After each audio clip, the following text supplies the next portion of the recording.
Hello, ladies and gentlemen, and welcome to the Say Report. I'm your host, Devon Decker, and joining me, my host companion, it's Sejohn Sarwick. How you doing, Sejohn? I'm doing okay. What's going on this week? I don't know. I feel like this is the least prepared I've ever been for a recording of the Say Report.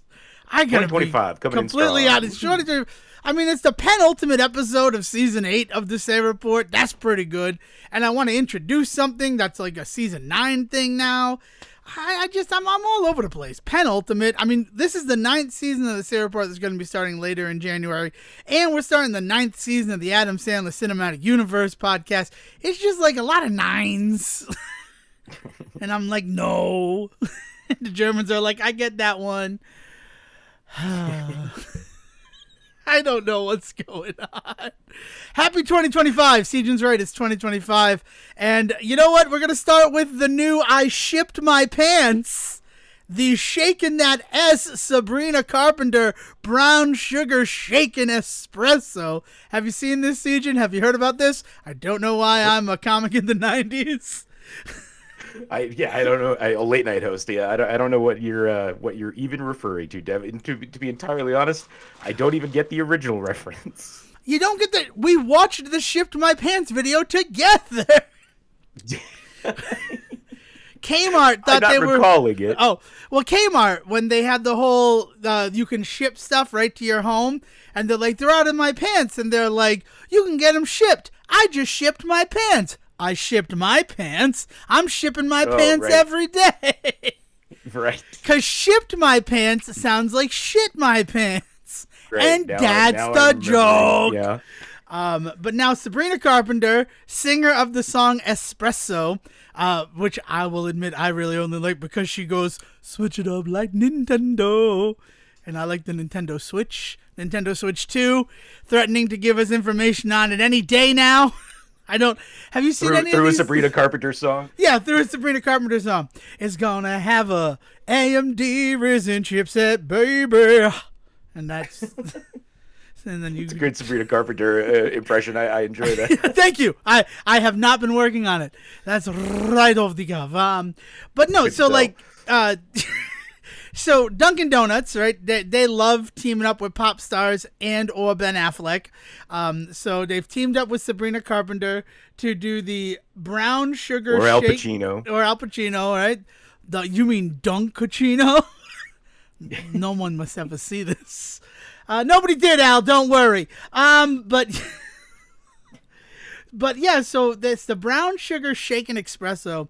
I got like a large iced espresso, and it's just all espresso besides like the brown sugar syrup and oat milk, because I don't know if she's lactose a lot intolerant. about this morning so far. I literally only drank the first sip now. I haven't tried it, but the whole commercial is they got these big shakers, and they're all like, "I'm shaking my S." But they sound like they're saying shaking my ass. Like, it's not even like they're clearly saying shipped my pants. And then the whole commercial, and then she goes, oh, shaking my ass sounds like shaking my poop. And it's like, oh, that's funny. So I wanted to try one. It's my birthday weekend additionally. So, like, I'm all over the place. Let's just be honest about it. The most unprofessional 4 minutes of the Say Report just happened, and while I'm trying to get a job, like as a board operator for a radio station, they're gonna listen to this and be like, "Hey, maybe we'll go to the next candidate." No, I don't know, Siege. How you been? You talk for a bit. Maybe that'll even me out. Well, I started off 2025 pretty strong. It's not looking like it's going to be a great year, Dev. I'll be entirely honest. We sit here in a week in which I have to ask myself, what's worse, a billionaire creating a bunch of different AIs for me to interact with on social media, or a billionaire just deciding he's going to take it upon himself to interact with me on social media under a catfish pseudonym. Are you talking about Adrian?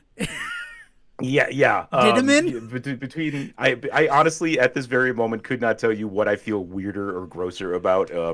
Finding out that Elon Musk, finding out like we didn't all know, but finding out that Elon Musk is in fact going under the pseudonym Adrian Dittman on Twitter, and just just essentially and 4chan. I think it's also important to point out that that was the other big website that he was using this character on. I guess it is a character. I don't know what else you would call it, but he basically was just using it to just like inflate his own shit. And I mean, there's no ifs ands or buts about this. This is not me like trying to be like I don't know. I'm not trying to start shit with Elon fanboys. Like I understand that they're That's still fine. out there and all of that shit, but even they have to look at this and scratch their heads, right? Like what the fuck. But then the other side of the coin is also then Zuckerberg over at Meta and everything going on there this week with them introducing AI generated profiles that they were going to roll out, like happily advertising so, and then amazingly like being like caught off guard by like the the outcry, right? And people just like, and them just removing them already, like supposedly going through and removing them. Supposedly, we'll see, right? We're gonna find out in 5 years that they never did, right? That they've been there, that they just left them there. And in fact, had probably been there all along. But anyway, like with 2025, like already starting off with a bang, right? Other incidents also just kind of driving things off. I mean, Already there off the were some cliff. things that happened on the first of the year that's just like, really? That's how we're starting the year? And then it's Yeah. continued. Like, it is 5 days into 2025 as of the recording of this episode. It'll be released on the 6th day, and it's also the Epiphany for those who celebrate the 12 days of Christmas and the arrival of the wise men on their nefarious secret spy mission to see if Jesus was really the baby God. And then, completely, those friggin' wise men, gold, frankincense, and myrrh, those aren't baby gifts. But yeah, like, it's been a fairly eventful 7 days if you're watching this on the YouTube posting. And it's weird. I can't imagine, I can't remember the last time so many things happened in so few days. Well, Is yeah, the there real were a thing few is the years way to ago put it. when something pretty major had already happened in the first 7 days, but But um, yes, that was about 4 years ago, roughly. Yeah, right. That's so with that in mind, right, it's all about like trying to create my own little safe space and like what can I do to like take care of me and my own and all that. So we've just been cleaning up after the holidays, getting stuff together, and then I decided I was gonna go out and buy me a PS5. Do you get a PS5 or a PS5 Pro? I did not get the Pro. I went for the Slim model that is pretty much I think the standard available one that's Yep. out there now. Did it come with Um, the disk drive or no? disk drive, terabyte storage. Yeah. Well, congratulations on getting probably the second. I don't even know. I have a PS5 Pro. I haven't opened it yet. I'm going to be completely honest with you. Like, I can return it until the end of January. I got it when it was new because I didn't know if there was going to be a bum's rush on them the way there was on the PS5 beforehand. The answer is no. Actually, every store that I have gone into has had PS5 Pros on the shelves since their release date back in November of 2024. The problem that I had out here is that stores out here just aren't stocking consoles anymore. I, Well, I I mean, went to that's a four whole different other stores. kettle. Yeah, I like, started at GameStop. Yeah, I started at GameStop and they had a bunch of empty boxes on the shelves and they were like, "Go ask us what we actually have in stock." And it's like, okay, so I don't even know if you have what you have. And it's after Christmas and people are there spending their money, so it was a madhouse and all that. And I was like, I'm not gonna wait in line just to find out you don't have. Especially like they might have the Pro, but I'm not interested in paying that price right now. They might have anyway. So I bounced out of there because they just didn't have anything like physically on the shelf for me to know what they had. Target was just they didn't even put fake shit up. They were just like, "No, we don't got anything. Ask us if we'll order it online for you." Walmart was pretty much the same. I ended up going to a fucking Kroger because they had an electronics section, and I had seen I had seen the exact console that I wanted there earlier in the week. But to be honest, I also went to a Best Buy too. But I wanted to go to one of the bigger stores that would give me a warranty and all that sort of stuff, and also, was hoping to also maybe pick up a game while I was there. The Kroger's not exactly the most well stocked, but amazingly, I saw that they did have the PS5. But that's where I ended up having to go buy my system. It's like it's not that the PS5 is not available, because if you go onto PlayStation, you can order one now. But shopping through Amazon's a fucking nightmare. Physical stores aren't stocking them anymore. It was really a pain in the ass. If I wanted an Xbox, I had some options, but even that was still a bit rough. Yeah, the reason I didn't go with an Xbox, by the way, is because I was sitting down trying to figure out what I wanted, and I realized that Xbox has done that thing where they make themselves pretty readily available in a lot of different spaces, including just streaming to your computer if you want and things like that. I've actually got a Samsung TV that has like an Xbox streaming service like installed in it and stuff, and like so I was just in this weird position where I was like, I don't think I really need an Xbox, because I'm not really at a point where I think I'm going to be buying a lot of physical media for these things. I wanted a disc drive, but like that's just because in case something came up that I was like, well, I want to own the physical version of this. I didn't want to not have the option, right? But at the end of the day, I was like, I don't plan on taking up a lot of space in my life for this thing. I'm buying it towards the end of its lifetime. Like, I understand that there's not going to be like years of fun to be had on this thing. I just honestly, at this point, just want to make sure that I've got something that I can be caught up on for when the next ones come out, because I know that means it's going to be the end of service for last generation, right? And so when I was sitting there, I was like, with all of that in mind, I don't really see a need to buy a physical Xbox anymore. And like, I don't know if that's good or bad for Microsoft in that regard, in that like that realm, because they achieved that thing where like, if you don't even have an Xbox in your house, we can still sell to you, because I will play Xbox things from time to time, either at my computer or on my TV. But like in general, I don't feel the need to go out and buy the hardware. And I think that that's kind of the like, I assume the move that they're going to be kind of slowly making over the next decade, right, is just moving straight towards just being software and like and being a service like that. We'll see, I guess, what happens with later generations. But yeah, I ended up buying myself a PS5. Went into the supermarket to get it. Smells like lettuce all the time, like that old lettuce smell. That smell that has become synonymous with cruise ships for me, only because I worked on one, and that's what the cargo hold smelled like all the time, was that rotten lettuce smell. I'm sorry to bring that up, but it's all I can think of when you're like, I bought my system at a grocery store. No, that's cool. I mean, it's so first of all, I know I've asked this before, and I'm asking it again, and it has to happen. It has officially been a year since that's not true. It has not been a year since I used my Xbox. Because I played Symphony of the Night, my Symphony of the Night playthrough last year. I did it on the Xbox, but I did it on my father's Xbox. My personal Xbox, I have not turned on for a year. And also, my father's Xbox, it was because it was cheaper than buying him a PC for him to do all of his streaming stuff. Let's just be honest about it. And the stream boxes that we had bought at the time, all of them failed within like a month. So we're like, let's get the Xbox, and then maybe we can also watch some physical media. Make sure, all friends, that I have canceled my Ultimate Game Pass subscription, because I'm just giving Microsoft free money for nothing. I'm not using it for anything. So remind me to do that.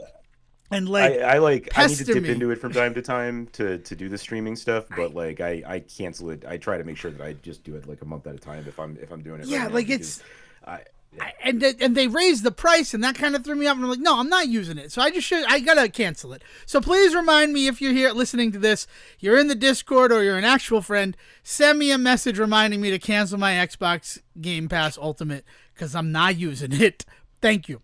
Second thing, I'm glad we talked about how difficult it is to get video game in the world right now. First of all, retail stores got us by the short and curlies. I know that there are some people who don't like that phrase, but dear God, do they got us by the short and curlies in terms of like their ship to home services and similar.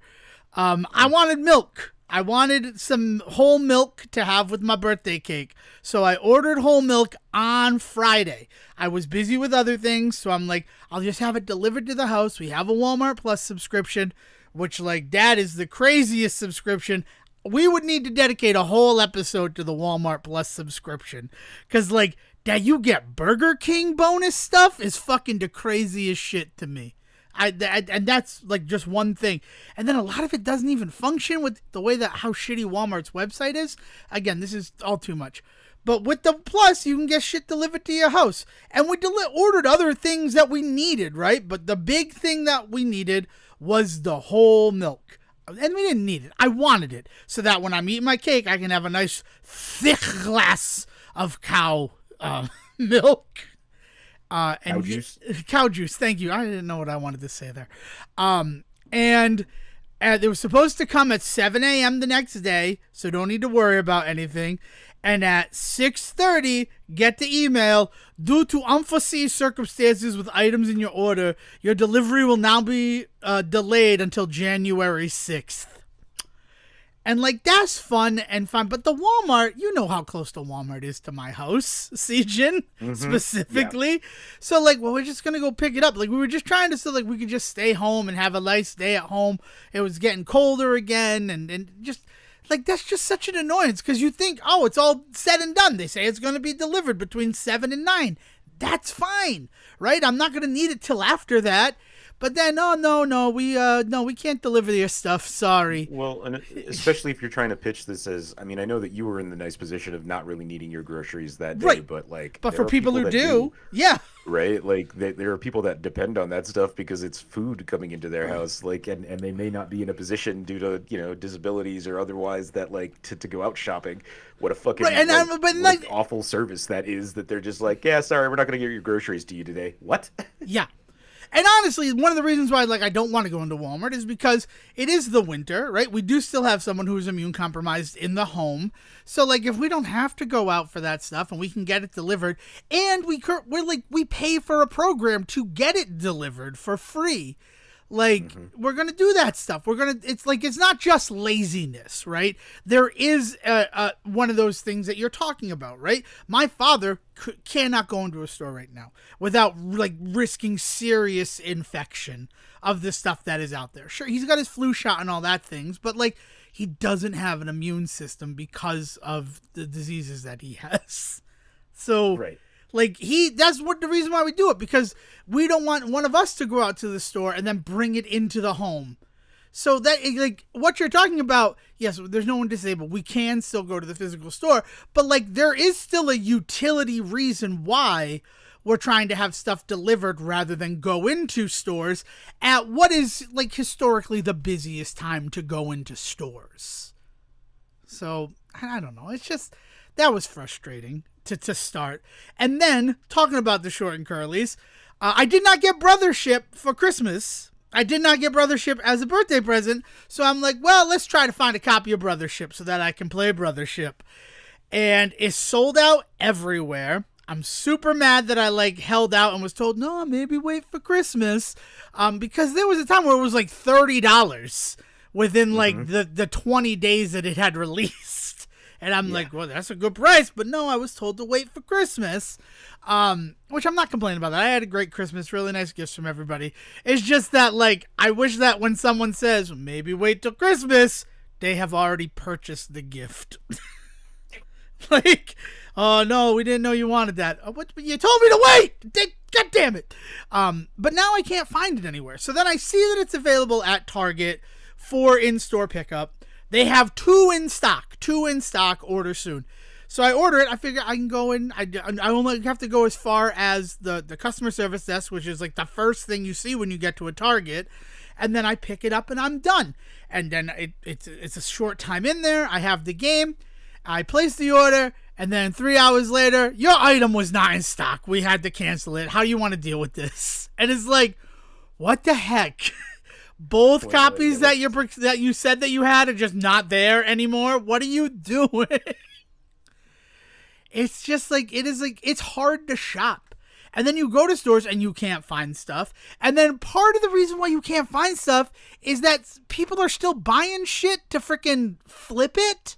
Like, Sejohn, did you know your PS that you bought, your PlayStation 5 that you bought, you could take off that disc drive and sell it on eBay for, like, 3 times its value. Actually, I want to see if that's true while we're talking. I typed in Nday. Hopefully that's not some porn site.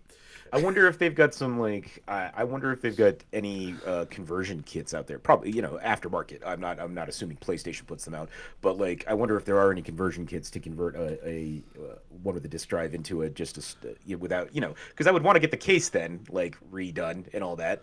I mean, I guess not because then you want it to be able to still sit on its side like it does. I don't know. That's a weird thought to me to rip the disk drive out of a thing that you bought. Well, I mean, because it's not part of it, right? Like it is the one that's in yours is still the external. It's just been attached. Mm-hmm. So you can remove it.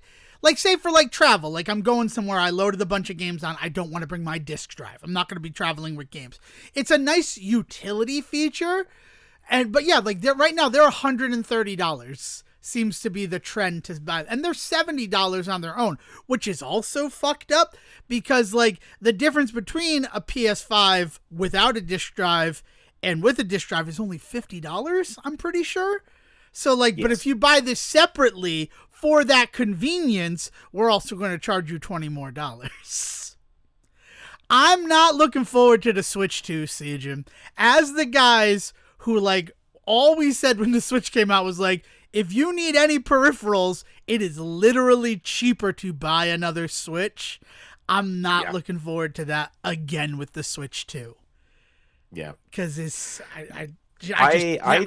I'm wondering how if the Switch 2 and the Switch are going to have any overlap, like that's happened with Nintendo in the past, with like the GameCube and the and the Wii, or the Wii and the Wii U, and the fact that Wiimotes still functioned on the Wii U. Yeah.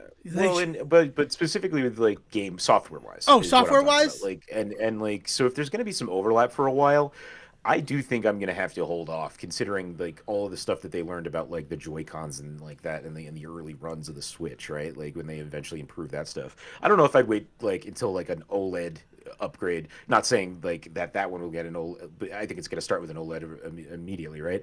But actually, based on the leaks, it's not. That's the craziest thing, because you're right. It should come with an OLED screen, but by all accounts, it's going to have an LCD screen at the start.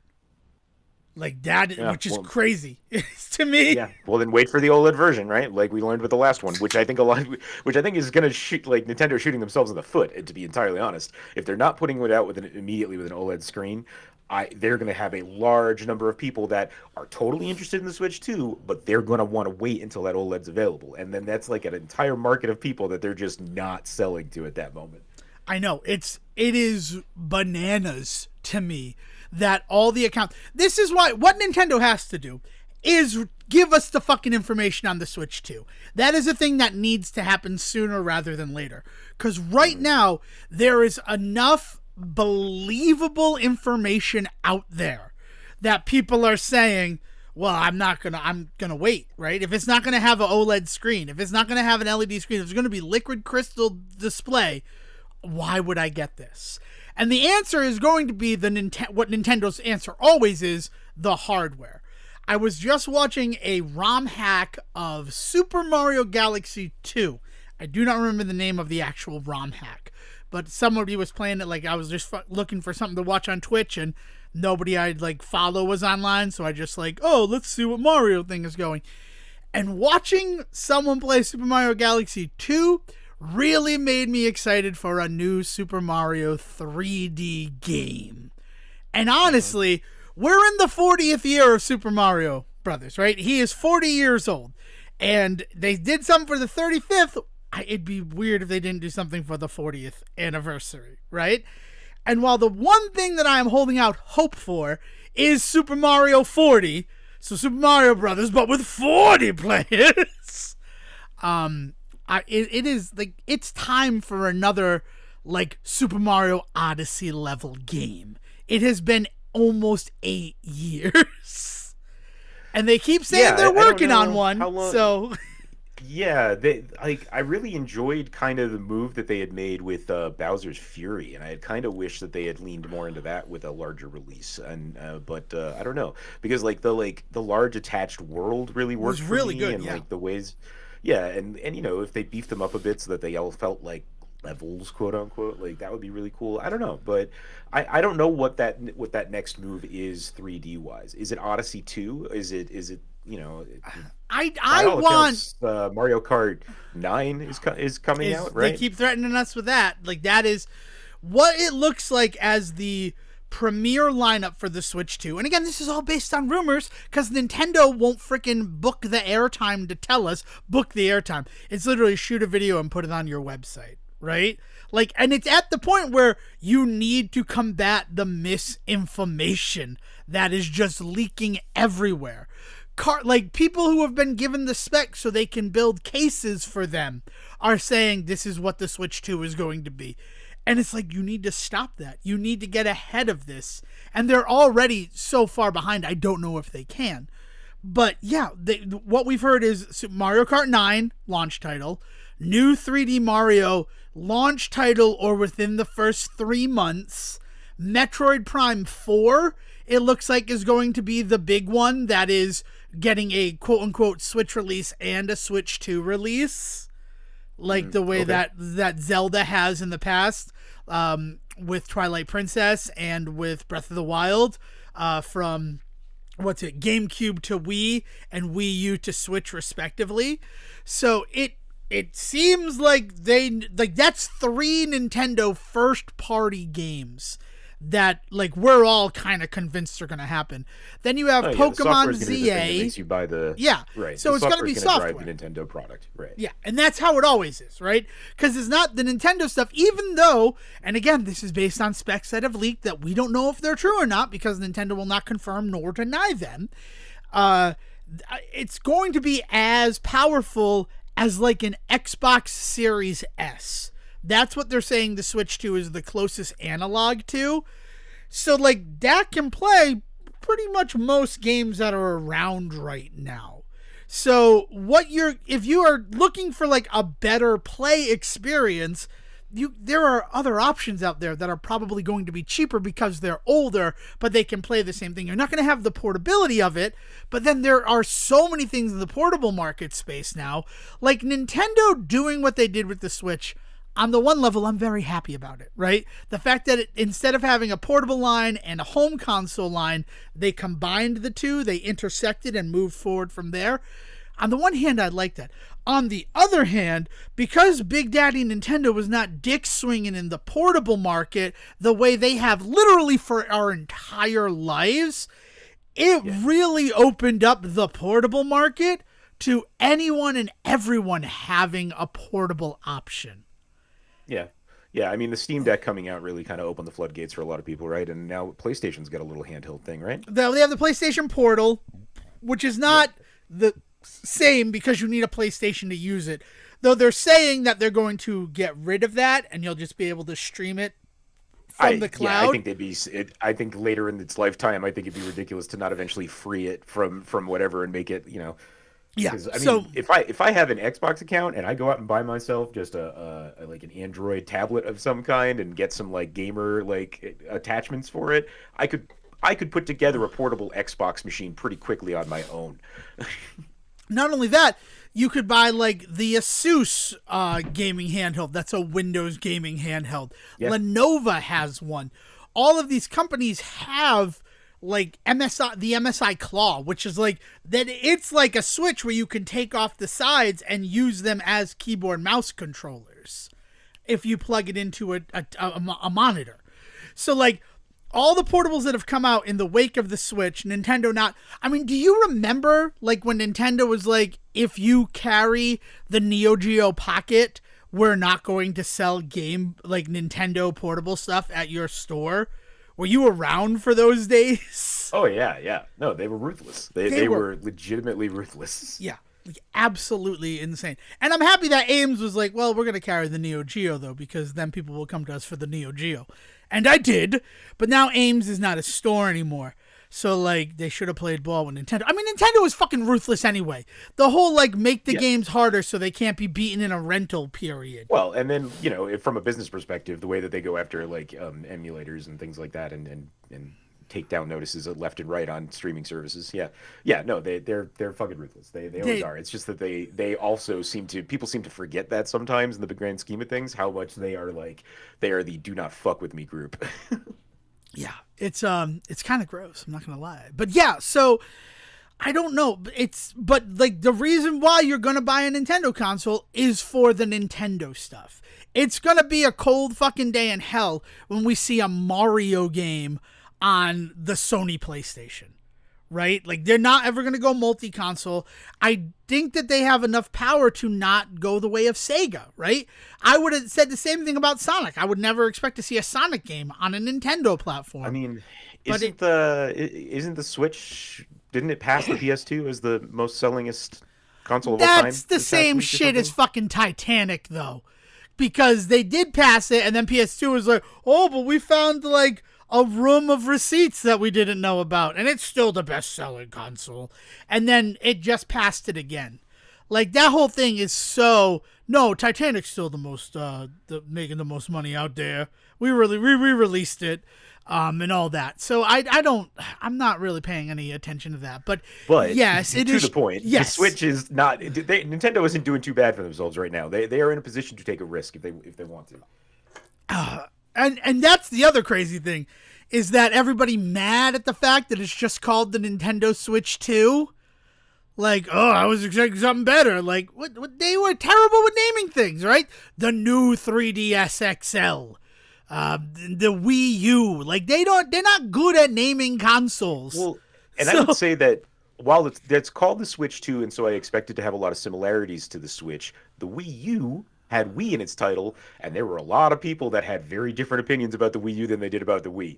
So I expect that even though they're calling it a Switch 2, there is room for there to be enough differences for people to have some strong opinions. Right. And they already do. And again, that's why Nintendo needs to actually give us some real information about this system. Yeah, the 2024 problem, or like creeping into 2025 here of everybody's now formed an opinion about a thing that they have, that's years away, right? Yes. And it's just... And why wouldn't they tell us, right? Like, I understand not wanting to say anything before Christmas, because then you might have the parents who are like, oh, I was going to get my kid a Switch, but now that I know the Switch 2 is coming, I'm going to wait, right? You don't want to, like, buy something you know is about to be obsolete, but there's no reason. Say Switch 2, and it's going to have, and it'll basically play all of your Switch current library plus.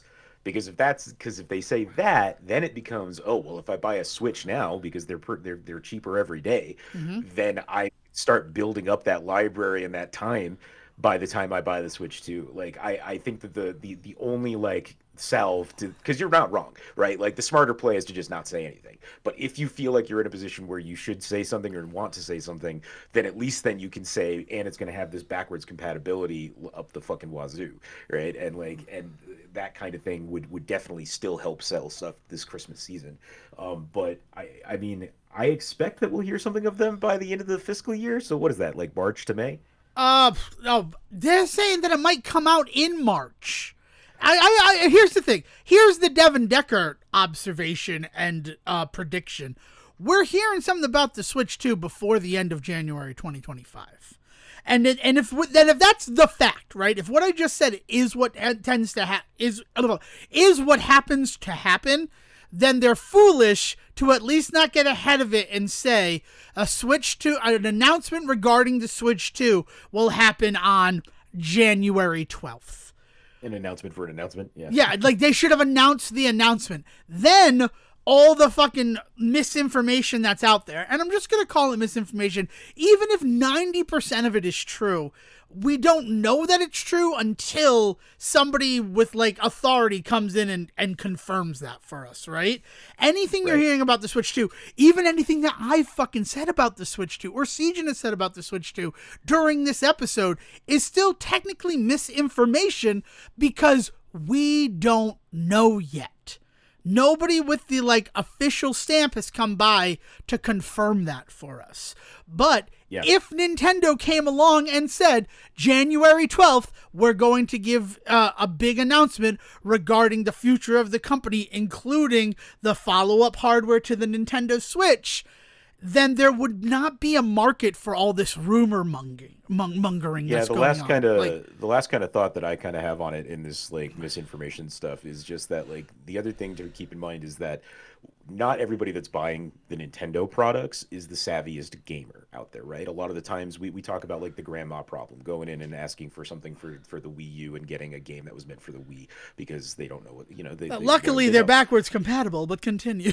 but this idea being that you need to get in front of this stuff too, because now there's stuff that's been said, things that are out there that people that are not necessarily paying close attention just think are the just are gonna think are the truth, and no matter what Nintendo says when it actually makes an announcement, it's going to prevail, right? So if it comes out and it's not backwards compatible at all, which would be ridiculous. That'd be the most foolish thing that they could possibly do. Yeah, like, but again, but we don't know, PlayStation right? did it, so. So if it comes out and it's completely not backwards compatible, there's going to be people that still buy it thinking it is, and they're going to be livid when they figure out when they get it home it's not. Especially considering the ways they may find out it's not if they're jamming fucking game cartridges into it that aren't supposed to be put into it and things like that. So if it comes out and it's not backwards compatible at this point, they've screwed the pooch on that, because everybody is pretty much convinced that no matter what this thing is, it's going to be able to touch their Switch library. Maybe just digital, but ideally digital and have some type of way to play physical, like, and that idea being that like that is in people's brains already, and there are plenty of people that are not going to ever learn that it doesn't until it's too late. Yeah, I mean, honestly, I'm so amped for a new Super Mario Brothers game. Like, I didn't realize how amped up I am for it until yesterday, but then like it was, oh, that's because you've been keeping this desire for this game like under wraps, Devin. You have somehow contained your excitement. Good for you. But like once the floodgates opened, but if it is revealed that the Switch 2 is not backwards compatible, I'm not going to buy it. Because my whole approach to the Nintendo Switch was purchasing physical games with the hope and expectation that they're going to still be compatible with the next Switch system. Right? And why wouldn't I feel that way? Through to the Game Boy Advance, Game Boy games were backwards compatible. Through all iterations of the dual screen, games were backwards compatible. Why would I not think their follow-up portable system would not follow that trend? Like, yeah. It would be bucking a 40-year-old trend that Nintendo has. Well, especially going back to the name thing, like, especially when you have the nerve to call it the Switch 2. Like, there's gonna be some expectations from people, and if this is not the case, they've done a real shit job of getting in front of it.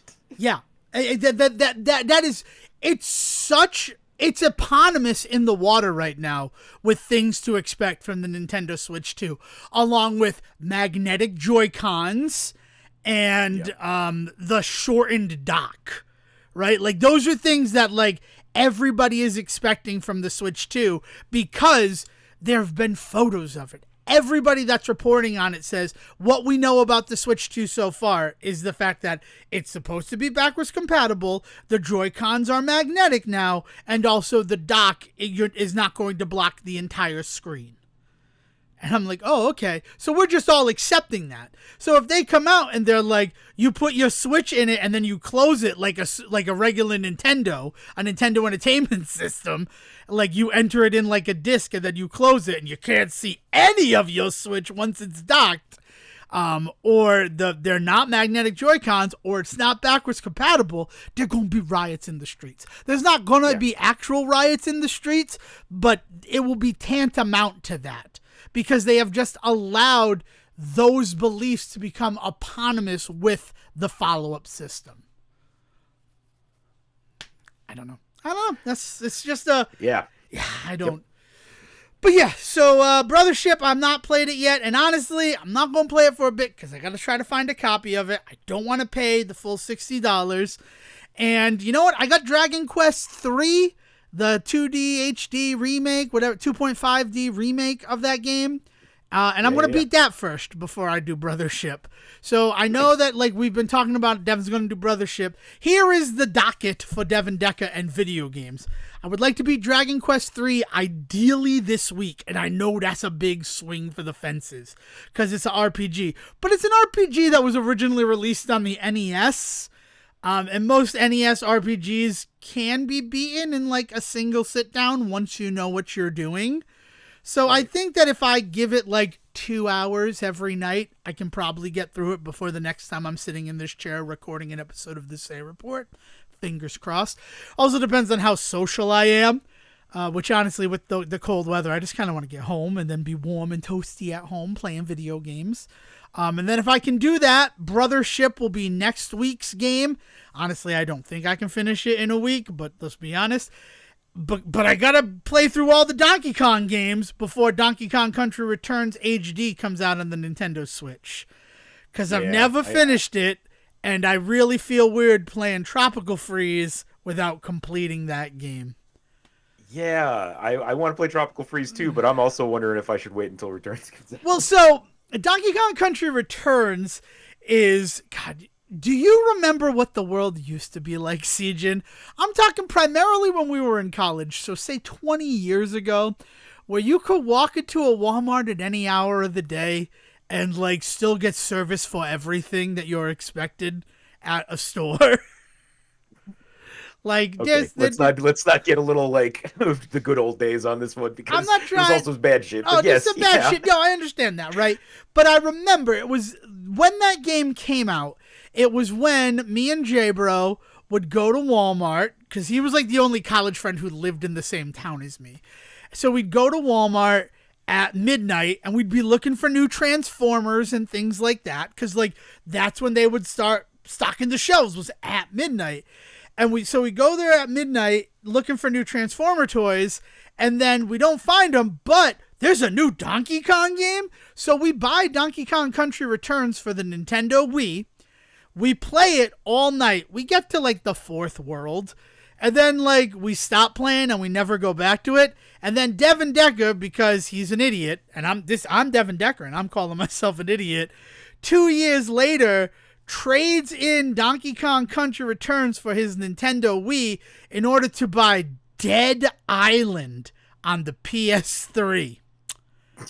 This was a mistake that Devin Decker made. That is a downgrade, I will say. Oh my God. I respect Dead Island for what it is. Hell of a marketing campaign, but man, no, I would call that a downgrade in game. Not only is it a downgrade, we're talking about release Dead Island.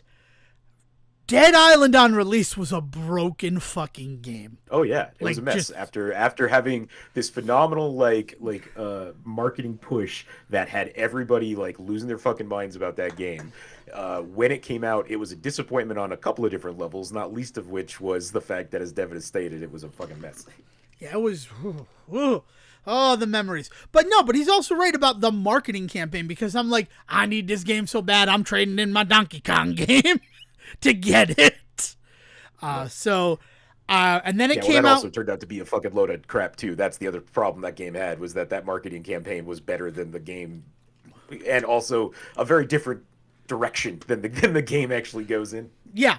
But I never went further. Like, I played it, it was so broken, I stopped playing it. I didn't continue with the playing of the game. So yeah, it was a weird time at that. And then it came out on DS, and I'm like, but I don't want to play it on DS after playing it on my big screen TV. So I've been like wanting to emulate it, right? Because it's a Wii game, but Wii emulation is not the greatest. So then when they announced that they are going to put the game out again on the Switch, I'm like, well, I gotta get it. They're like, why would I not get it? So I am very excited to get it. Even though I don't know if it's gonna be good. The one thing that I remember about the game is the fact that it really kind of sucked how they changed the controls. As somebody who played almost all of the Donkey Kong games that came out on the Super Nintendo and on the Game Boy, like the fact that they changed it so you have to hold a button to pick things up, you don't just actively do that. Sorry, I got a hair in my mouth. That was gross. Don't have beards, children. That can sometimes happen.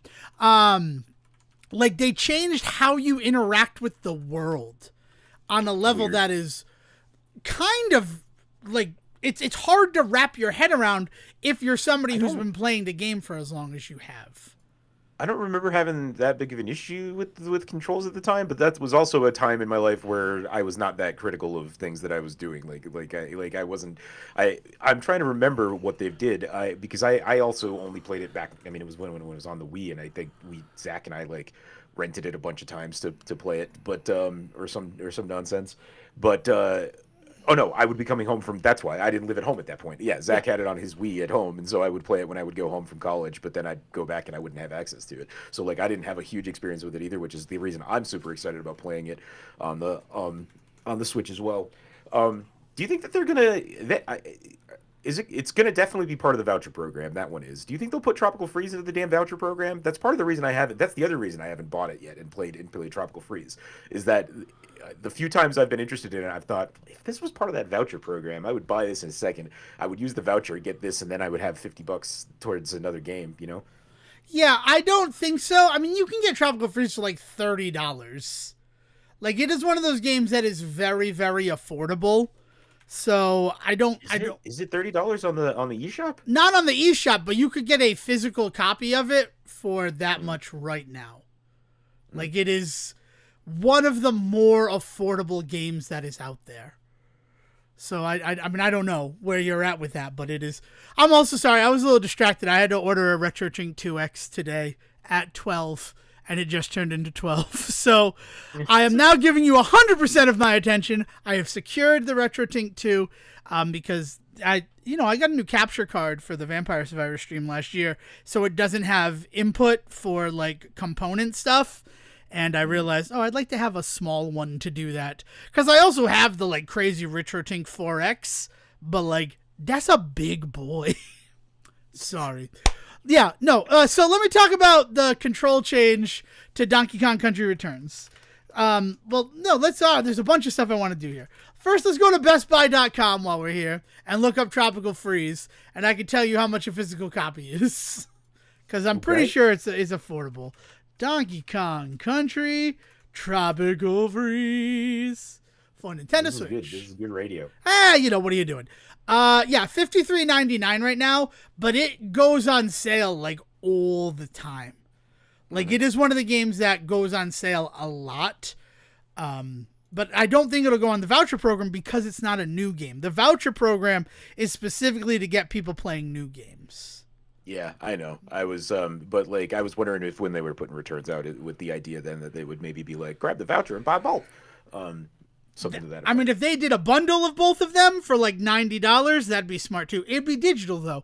And I really, as digital as I am all over the freaking console space, like I don't want to go digital with the Nintendo stuff.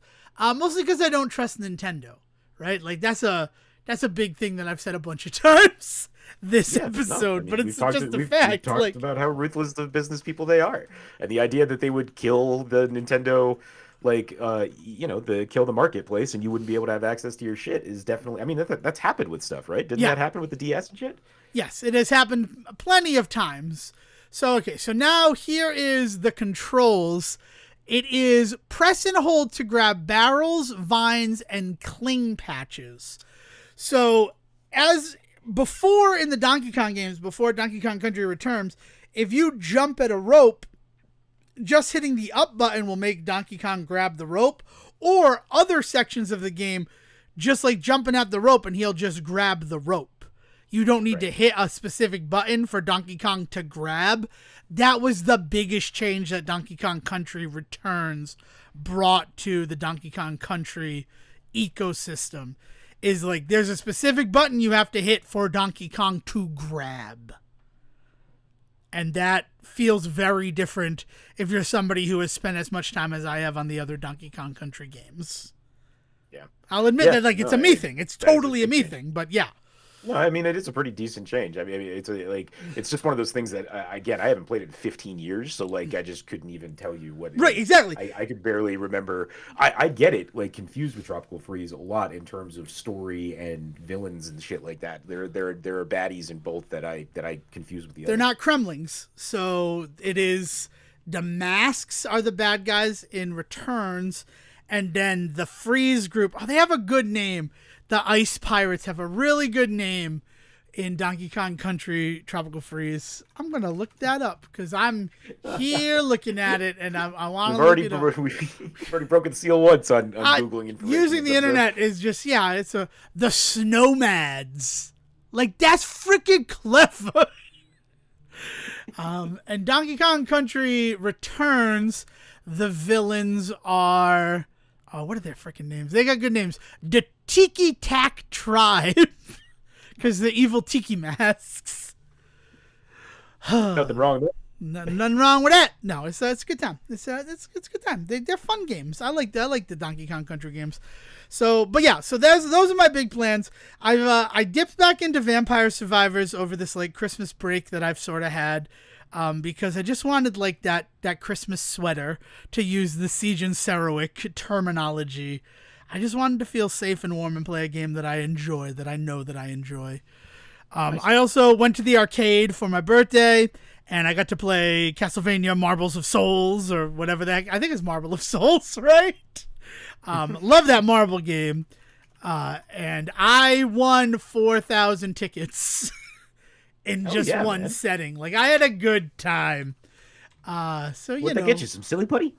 I didn't trade them in. I'm still saving up. But I got 20 game cards. I got like 4 Alia cards, a couple of Charlottes, a Sanoa. I got the first 7 cards. I got at least one of each of them. So that felt pretty good. I do like it. I do like the Marble of Souls game. They're very fun. It's a lot of fun, and I just sat there and I just kept playing, and I'm just like, wow, I won 4,000 tickets. I won more tickets in a single sitting than Dale had on her card after multiple visits to the same arcade. Oops. So that felt pretty fun, I'm not gonna lie. Yeah. I don't know. I've just been like, I've been thinking about games, but also, the last thing on this, and then we can talk about other things that are happening in the world, is Nintendo with the whole, like, even if they made an announcement to make an announcement, like, it would quiet stuff down because, Evil Megacorp, I think, are the people behind Splintered Fate. They said, we're going to have more information about the DLC in January, so I was able to shut down, like, my desire to know what the DLC is going to be for Splintered Fate, because they told me eventually we're going to tell you this year. I'm going to lose so much time to Splintered Fate, Sejohn. Splintered Fate, did you do your wrap-ups? Let's talk about our wrap-ups. Did you do your wrap-up? No. For your Nintendo wrap-up? Oh, no. I honestly, I didn't do any of my wrap-ups this year. I didn't even look at my Spotify one or anything like that, because like it became this really weird thing last year with people like trying, I don't know, one-upping each other online. Social media fucking killed it for me. Yeah, so I get that. Like, social media just destroys everything. My Spotify wrapped up.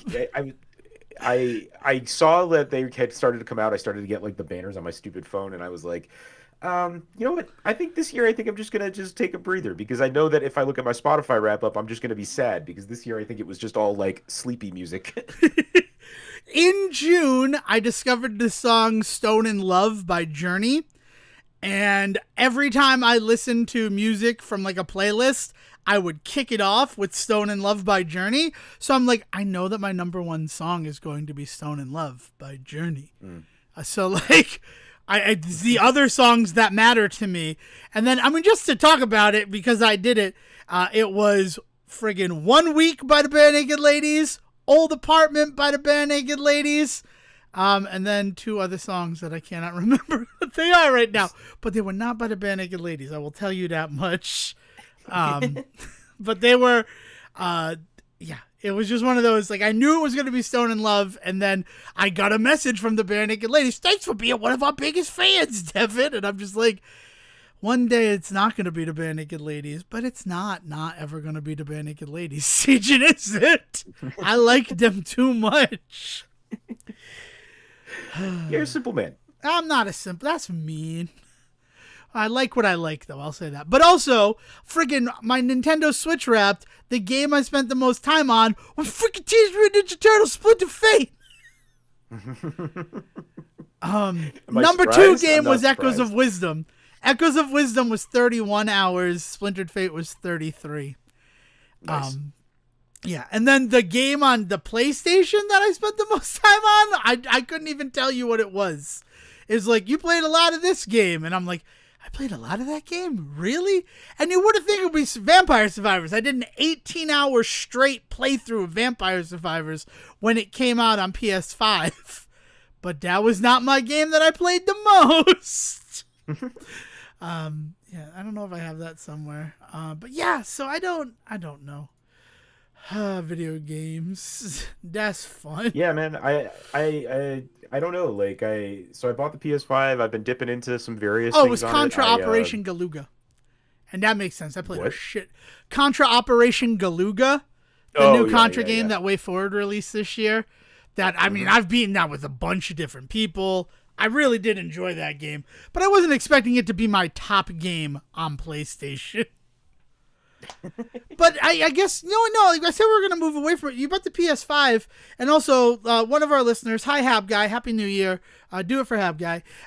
He got a PS5 too, and I have to admit something to both you and Hab Guy, and I guess anybody else who is a new recipient of the PS5.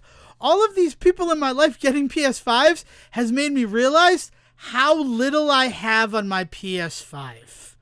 And how little I'm interested in on my PS5. Like I said, I went back to Vampire Survivors as like a comfort game. The only game I got as a gift for Christmas was a PlayStation 5 game. It was Silent Hill 2. Still haven't unwrapped it. Don't know if I'm going to. I probably will.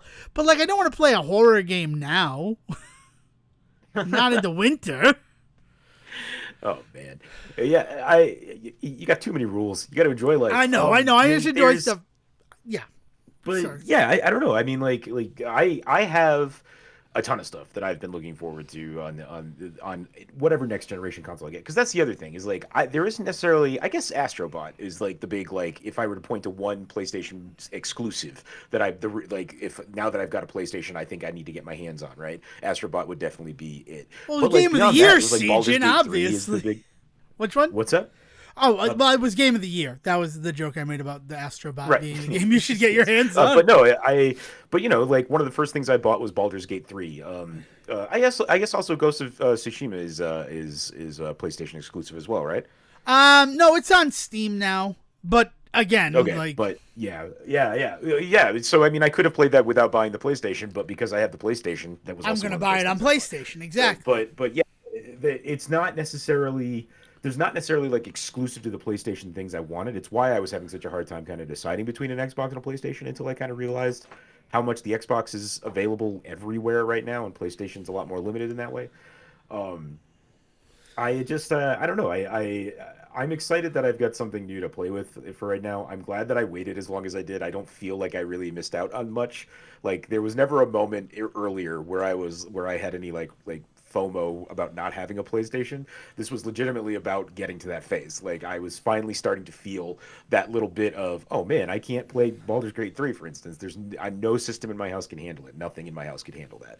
And so I was like, all right, I guess that means it's time to buy a next gen console. Let's figure out what I can get. So I waited until I had that feeling with a piece of software, and the moment I did, I went out and I bought a new system, which is, you know, like in theory how it's supposed to work. It's just also in theory you're supposed to feel that much earlier in a console's lifespan. Yeah. I mean, I wanted the PS5. Mostly we were inside all the time when the PS5 came out. It came out in November of 2020.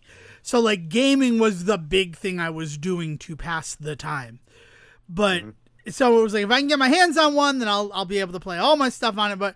And I was excited about, like, Demon's Souls finally getting a re-release. Like, you asked me if there's, like, hypothetically, if there were any multiplayer games. It would be pretty fun to do Demon's Souls with you. I will admit that. That is an enjoyable experience. Plus, Suicide Squad Kills the Justice League comes out on Tuesday if you're a PlayStation Plus member for free. Free being like a kind of relative term. But if the multiplayer is alive, I think Sejohn and I are going to try to tackle that, which will be something. I don't know if I'm going to say it'll be fun or good, but it'll be something. Yeah, I finally have access to something that can handle Spirits Unleashed, the Ghostbusters game. what do they call that? The lopsided like 1v4 Asymmetrical thing. multiplayer. Asymmetrical, yeah, yeah, the asymmetrical multiplayer Ghostbusters game that came out that I'd love to try. Yeah.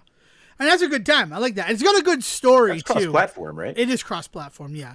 So, Yeah, so you wouldn't even have to touch your PS5 if you didn't want to.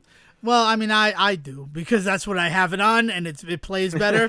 So you got some games on your PS5. I do. I mean, I have games on my PS5, but it's one of those situations where, like, oh, my friends have PS5 now, and I'm like, and what does that mean? Like, I'm like, oh, you and I have to play the ever controversial, at least on this show, It Takes Two. I've got access to that too.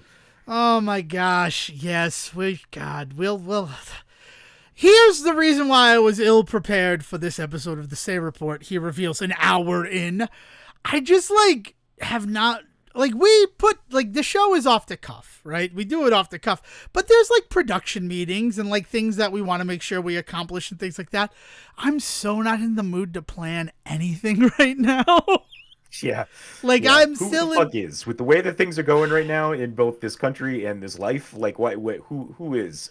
Yeah, right? We talked about, first of all, here's a nice thing that I'm going to say to you as I went to get milk yesterday morning because Wal-Mart canceled my order. I was at Stop and Shop and I'm like, you know what I'm thankful for from 2024? That I got to go to a Stop and Shop with my best friend Sejohn. I know that, and that's the lamest shit, but what I miss doing with you specifically is all the mundane shit that we used to do, because anything mundane was kind of instantly more fun with you by my side. I'm just gonna say that. That's lame. Whatever. It's the truth. I mean, Devin discovers that friends make life better. Yes, man. I know that friends make it better, but it is that was, or when we went to Walgreens in 2023 and just had a blast walking around a Walgreens for too long. We were in that Walgreens 2 minutes longer than you're supposed to be in a pharmacy. They start side eyeing you. Are you getting pills, or what are you doing? That is something that I do miss. So I want to say that to you, but it is, I just, we talk about these holding patterns and things like that, but just everything feels up in the air, and I don't want to commit to anything, and especially around this Christmas holiday taint New Year's stuff, right? Having a birthday 3 years after New Year, 3 days after New Year's, every 3 years I have a birthday now. My birthday being on January 4th, it is so well, I don't want to start any resolutions, right? Because if I'm not drinking in 2025, then my birthday comes along and I'm oh man, I can't even have a drink to celebrate my birthday because it's something I arbitrarily chose to do 3 days ago. So I tend to do birthday resolutions, not New Year's resolutions. But now it's the 5th when we're recording this, and I'm what the fuck do I really want to change, right?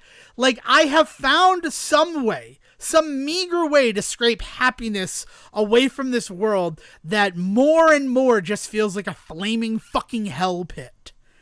And it's why would I want to mess with that delicate balance that I've constructed in any way, shape, or form? Oh, Dev. Oh man.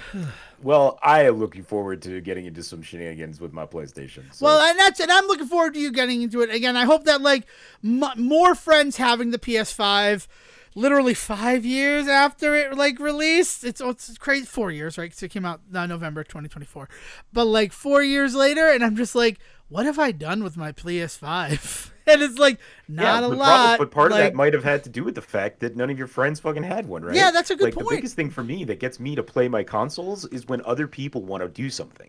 If it's an online thing, if it's a couch co-op thing, that is the number one thing that drives me. There are very few. The Switch is the exception. There are very few consoles I've owned in my life though that I enjoyed even on my own. The original PlayStation, because it was kind of my real big foray into actual gaming life. When I got the original PlayStation, and I got Final Fantasy VII and Tony Hawk and and I was Tomb Raider, I was playing games, actually playing games. That and the Switch are the two consoles I can think of that I really spend my alone time on. Even when I'm on Steam sitting at my computer, I like to be online with friends so we're basically couch co-oping in the digital space. Right. Yeah, and it's so easy to be online with games now. Like, first of all, Nintendo and their whole, it's a separate app, we can't do it through our stuff. As terrible as that was, it kind of got everybody on board for something like Discord to come around. And it's like, if we're going to use a third-party app to talk, let's use a real good one, like one that is all about it. And then the fact that PlayStation and Xbox have integrated Discord support into their chat systems, like, that's excellent too. Because cross-platform is nice for something like Ghostbusters Spirits Unleashed, but then the fact that I don't need to set up and have my computer on, and I can just do a Discord chat with my friends who are on PC and still play that game is excellent. Like, there's not a lot better than that, than the fact that everything is connected. Sejohn, I have to ask you a question. Did you go into your settings on your PlayStation and make sure that you have it so your controller mutes itself all the time? I did not. You might want to do that. That's the PSA right there. Your controller definitely has a microphone that is on unless you hit the mute button, which is the lower thin button on the controller. It'll be orange if you're muted. Set that so that it mutes itself from the start. Because there's nothing worse than being in a game and not knowing that you have a microphone on. Okay. Wait, but does that mean the light's going to be on because it's muted? Because doesn't that turn... I'm trying to remember. Yeah, so it'll be orange because it is off. Clear means it's live, so you will have an orange light on your controller. And I'm sorry about that, but, like, honestly, there have been times where I've been playing an online game and, like, this person doesn't know that their microphone is on. Probably because they didn't realize that they have a microphone in their controller. That is as good a microphone as the microphone in your PlayStation 5 DualSense controller. Like, it's a pretty robust little microphone. And there's nothing worse than not knowing that your most private thoughts are being broadcast. Yeah, no, I appreciate the heads up. That is good to know. So, yeah, just a reminder, it's in the settings there. Also, if you have a PS Pro, if you have a Slim, right, if you have one of the PlayStations that have been released in the last year, that includes the Slim model and the Pro model, if you have up-to-date Wi-Fi, make sure you go in there and you set your Wi-Fi to be 5G, not 2.5G, because it's set to automatic to begin with, but then it tends to favor 2.5G if both are available. You want to make sure it's on the higher band. And I think the Pro can actually do 6G. But yeah, like, that's another thing. Go into your settings, your network settings. I'm doing a little PSA for people who have PlayStation 5s and don't know things like that. Also, you have one of the Slim ones, right? So I imagine you have it laying down or just propped up without the stand. It's kind of fine either way on that one. I have it laying down. Okay, good. Because I needed this to fit it into a setup that I have. Laying it down right now is the better thing to do, because not on a Pro. The Pro, that they have not used this, but they use liquid metal for the cooling stuff, for like heat sink and things. And that liquid metal, if it gets real hot, can melt and then just fuck up your entire motherboard in your PlayStation if you have it vertical. So that's another thing. So I'm happy that you already have it laying over. That's what I would have told you to do. Yeah, it just made the most sense for my setup anyway, so good to know, though. But it's the stuff that's worth knowing, because you don't want your $500 toy to break because they built it poorly. Oh, man. Yeah. Nothing's built to last anymore. No, I can't even get into that. So I'm excited about Den of Thieves 2 coming out this week. Remember Den of Thieves, the 2018 movie that's like just about how terrible cops are? Technically, they're sheriff's deputies, but yeah. I didn't even realize there was a sequel coming out. Well, yeah, so we watched Den of Thieves yesterday as part of my birthday celebration, because I'm super excited. The movie ends. If you haven't seen Den of Thieves, slight spoilers for Den of Thieves, right? It's available on HBO Max right now, if you want to watch it. It's Gerard Butler and who's the... O'Shea Jackson. It's Ice Cube's baby. Or No, Ice Cube from I was Straight Outta thinking. Compton. No, I was thinking. When you said Jackson, I was thinking 50 Cent, but it is 50 Oh, Cent. Curtis that's in Jackson's in right? it as well. Curtis 50 Cent Yeah, Jackson is yeah, also in it. yeah. Yeah, it's and that movie's excellent. I really like that movie, and it has sort of a Usual Suspects esque ending where it like there's a big reveal of everything that's been going on, and you've been tricked too, but not really. Like they don't trick you as well as you think. Yeah. So that's the whole thing, that movie. But it ends with them in London, and it looks like they're planning their next heist. And like the whole thing about Den of Thieves is he's like, it took me a long time collecting data before we were ready to do this heist. And like, it's been 6 years since that first movie came out. It's been 7 years since that first movie came out. Like, they've been collecting the data, and now they're ready to rob the Diamond Exchange. And I'm excited for that. Yeah, yeah. I'm curious to see if the plot point of the first one was like a twisty reveal, a la like Usual Suspects. Honestly, it's reminding me more of Inside Man. With just the whole like robbery aspect and things like that. But if that's like the whole, I wonder if they can keep that up for the sequel. Like if there's going to be anything that they try to pull in that one. Yeah, I'm excited about. Sorry, go ahead. that is one of the reasons why I'm excited to see it, is that it honestly feels like it's going to hit like an Ocean's 12. And I'm not loving that part of it. I've tried to avoid. I like Ocean's 12 now, but at the time it was like, wow, this is a very different movie. And the Julia Roberts playing Julia Roberts part of it aside, right? Like the fact that it like is very different, and it honestly, if it's just them trying to do another heist but in London, that's cool. But they have found a way to bring Gerard Butler back for the sequel, and it looks like he's like, you're the best fucking heist team I've ever worked with. I'm gonna make you do no heist for me now. That's a terrible Gerard Butler. I don't know what that was, but woof. But yeah, like it looks like they're teaming up with the semi-dirty cop from the first movie based on the very limited marketing that I have seen. So yeah. What are you excited about, Sejohn? No, I'm excited about that. But like, kind of in that same vein, the big one this year that's supposed to be coming out that I'm excited for is Now You See Me 3. Yeah, no, and still not Now You Don't. I know, I'm excited for another Now You See Me movie. Here's the thing. Now that there's going to be a third one, it actually corrects the problem for me.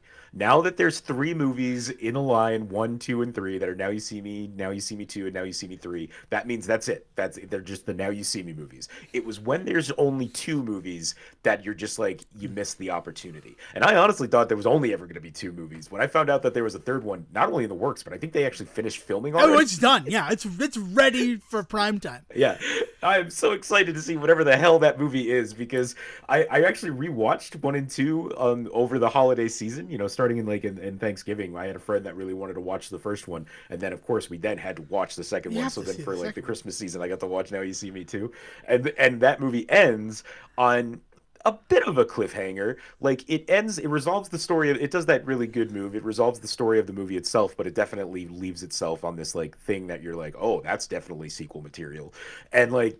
I was just like, we're never going to see that. And at the time, we didn't know about Now You See Me 3. And we were just like, wow. I can't believe we're never going to get that story. But now we do. I'm very excited. It felt like it was a Christmas present just for me. My Now You See Me 2 is great. I do like the second one. But that viewing is forever marred by the people in front of us who, like, started getting it on in the movie theater. Like, I get it. That whole scene with the card where they're like flipping it around to everybody, and Lizzie Kaplan, star of Masters of Sex. Like, I get it. But like, this is a movie theater. Please don't have sex in the row right in front of me. Thank you. Weird memories tied to that. Yeah, like that's the thing. Like and this is like one of those times where I'm like excited for movies again. And it's been a while since I've been excited about seeing a movie. Like Den of Thieves, getting to see a sequel. The fact that it's called Pantera is like, I don't know what to expect from this fucking movie. I'm excited. And up until yesterday when I realized that it was a Den of Thieves sequel, I was convinced it was a sequel to 999 that was coming out. And that is just the funniest thing in the world to me.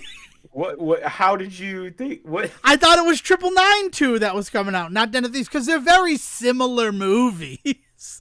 Like, not movie twins, but like the same sort of, both the bad guys and the good guys are like have something about them that you either hate or find redeemable, sort of thing. Though 999 is specifically about a cop killing. That's what a 999 is. But yeah, so I've been like, I can't wait to see 999 2. And then like yesterday, I'm like, I've been saying 999 2, but it's Den of Thieves 2. I'm an idiot. Like, I'm like, you know, 1818. I'm excited to see that movie. That's not happening though. You know what? While we're talking about movies, did you know that Wicked is available to watch at home, Sejohn, after only 40 days into theater? It was, yeah. When I saw it pop up, was it Christmas? Or yeah, was it came out on the 31st. Oh, it was New Year's. Yeah, Okay, so New Year's. When it popped up on New Year's, I couldn't believe it. Yeah, I was very surprised. I think what I really like about that, I'll be completely honest, is the fact that it did not get a strange second life from sing-alongs. I was really expecting, and I think they were expecting it too, because there was that whole controversy of don't fucking sing along if you see this in the theater. We will release the sing-along version on Christmas. So I really was expecting it to have like another month in theaters, making additional money off of the sing-along version. Not for it to then release 7 days later on digital. You know, I wonder... I do know that there were a lot of people that when they saw it were very excited, including people in my very own house. And we didn't end up doing it for New Year's, but I know plenty of families that did. I know plenty of families that opted in to just do it for New Year's at home. And like, I am one of those families. Like it was a smart move. Anecdotally, it seemed like it was a smart move, but I don't know. Well, I'm curious to see, like, it is still in theaters around here, yeah? Because I think it is around me. It should be. Let's go to the big board. I think because like continue. It was still doing all right? Like it was still making money, or did I miss it? Like suddenly putter out? I didn't. Well, Sonic and Mufasa definitely kicked it down the charts a little bit. Mm-hmm. Box Office Mojo. Latest weekend, Sonic the Hedgehog 3 still the #1 movie in the country. No matter Mufasa what got Disney ahead of it wants for you to one believe, day, for and one then day. and then it. Yeah, and on that one day, they put out Disney, now the #1 movie in America. And it's like, no, it's not. It is in the world. I will give Mufasa #1 movie in the world, but Sonic the Hedgehog 3 does not release internationally until January 3rd. Or did not release internationally until January 3rd. Like, because they didn't want to compete internationally with Mufasa. And now that it's out wide, I'm fairly certain that the international numbers are going to click up and we're going to see more money for Sonic the Hedgehog 3. I hope so anyway. Though as I look at it, well, I mean, Mufasa's only at 366 million. Only at 366 million. That's such a ridiculous thing to say, but it's also kind of the truth because it was only greenlit because it made $1 billion, the first one. So, yeah. You know, Bad Boys 4 is not as popular as Bad Boys 3 after 210 days out in the world. I don't know. I love Box Office Mojo, such a weird website. I don't love it, but I like when I go there and they have stuff like, let's compare A Quiet Place to A Quiet Place Day 1 after 189 days. Well, you know, when the two movies came out in really different markets. Yeah. Just ridiculous. But what were, yeah, so let's see. I don't want directions. I want showtimes. Why is the first thing directions to the theater? Now playing, let's see, how many? Wicked Sing-Along has one showing at 3:10. Let's see how big the theater is while we're looking at this. It's Auditorium 11, so it is, what's 7 times 10? 70. So, right? Yeah. So it's 70-seat auditorium. Currently, 3 seats are sold, because I'm pretty sure seat 5 in row H is broken from when I saw whatever movie was in there. Transformers 1.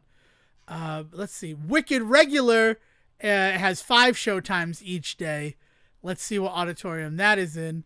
Auditorium 12, so another 70-seat theater. So, yeah. I mean, but it's still out there. It is still out there, yeah. So if you want to go see it in theaters, you can still go see it in theaters, but now it's available in the comfort of your own home. And, we all learned how nice that a choice was during COVID. So, and a reminder that it is 2 hours and 41 minutes long. It is the entire length of the stage production for half of the movie. But yeah, we sat and we watched it. You can't get into that again. I can't get into it. But it's a thing that, like, other people have said to me, like, what did they add? Like, what? I'm like, they didn't add anything. They just slowed the whole movie down. It takes its time. There are times in songs where everybody just stops singing and is sort of just standing there. Like, they're not even dancing. It's just like, all right, let's take a 3-minute break in the middle of this song. You do that in a song with 10... You hear that they're talking about adding more to it? Yeah, I don't... To the first one? Or to the second? Yeah, to the first one. What can you add to the first one? There was apparently a quote-unquote friendship montage that had been cut out, so I'm imagining, probably just 2 or 3 minutes, but just time added to that movie, yeah. I don't need more time in that movie. The only thing that bothers me about that is the lion stuff. Because in the stage production, spoilers for the stage production, at least what I remember of it, Elphaba doesn't just put everybody to sleep. She also, like, does a big flash that breaks the cage that the lion is in, that scares the lion and makes it run off, thus making the lion cowardly. Because, so spoilers, that lion cub is the cowardly lion. Yeah, the choice to kind of just make it just kind of standoffish as like an animal in a cage. I think they're going to try and really fold in more of the animal abuse stuff that the story has in it through him. And I think that comes from 2 things. First of all, they wanted to make some choices to do things differently. Secondly, there's been talk about, I called it, but there's been talk about how they might want to lean into some stuff with some of the other books. Some of it even coming into Wicked Part 2, but bringing in some of the stuff from the other Gregory Maguire books so that they could start laying some groundwork for some possibilities. And so there's just this thing that if they want to tell, the lion actually has a whole book unto himself. Lion Amongst Men, I believe, is the title on that one from Gregory Maguire. And so laying the groundwork for some stuff in that, maybe wanting to shy away from putting some specifics in now. I don't know, but we'll see what happens there. But yeah, the fact of the matter is that 2 is going to have legitimately added like there apparently are going to be added songs. There's going to be all sorts of like new stuff in 2, which I think is going to be their justification for that one also being 2.5 hours long. Yeah. And I don't. But the first one is also going to get a couple of added things, I bet, on some DVD features from the fever that has arisen for more Wicked. People are like, oh yeah, let's see the friendship montage. It's like, well, okay. I don't need to see the friendship montage. I can't believe I watched it again. Like it was one of those things where like Dad's like, it's available, I want to watch it. And I'm like, yeah, whatever, we'll watch it. Right? And because it's out there and you want to see it and you didn't want to see it in theaters, and I understand that. And honestly, I'm happy to have the ability to talk to it with somebody who remembers the second act of a musical. Because that was the first person who like, oh yeah, I remember the second act of a musical. I wasn't making out with my girlfriend at the time when I saw it. Like some people, not to name names, but I'm pointing some fingers. I love you, Sejohn, and I want you to remember that. Remember when we went to Stop and Shop last year? It was so fun. But like watching it again, and I'm still mad that like I got half a fucking story. I want to see the whole story. And I'm waiting till November. Actually, I'm not waiting till November because all of the talk after the second viewing of Wicked for myself and my mother, we have bought copies of the book. Here's the funny thing, right? If I were to get a copy of Wicked that does not have Ariana Grande and Cynthia Erivo on the cover, it would cost me $30. But I was able to buy 3 copies paperback of Wicked just because it has that copy for the same price. No. It was just $10, and I'm like, yeah, people don't want that cover. They want the old cover. Don't want to be out in the Well, world the and original people. artwork on the original Gregory Maguire books were so good. They They looked are like really wood carving good. almost. It was, And they're also in the style of like some of the original L. Frank Baum releases. Like they were aping that style. So I'm not super happy about it, but like as somebody who wants to read the book so that I can read, because like I remember conversations in college about like the bestiality that happens in the book. And then like it's like, but also think about the fact that the Cowardly Lion is like a bipedal humanoid anthropomorphized character. So like even if it is technically a human and a lion making love, like is a different line that is being crossed. yeah, it's a weird when like there's a wild kind of, there's definitely a fantasy aspect there that you start treading into some dangerous waters. And Yeah. You know, I get it. Like, I remember there was a conversation that I had with our costuming teacher, David Howard. I've said his name on the show before. Like, David and I, that weird time when I didn't have a license, and so he would drive me as far as the movie theater when he was leaving campus. One of the conversations we talked about was how, like, the bestiality in the Gregory Maguire novel, Wicked.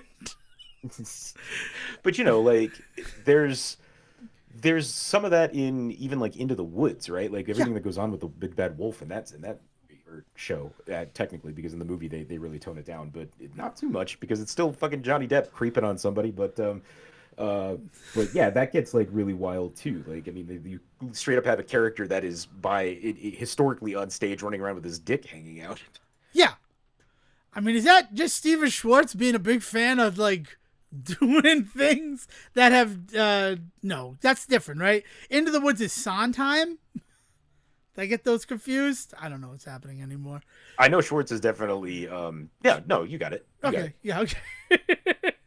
I thought so, but I wasn't 100%. Yeah, no, I know he's Wicked, so I don't know.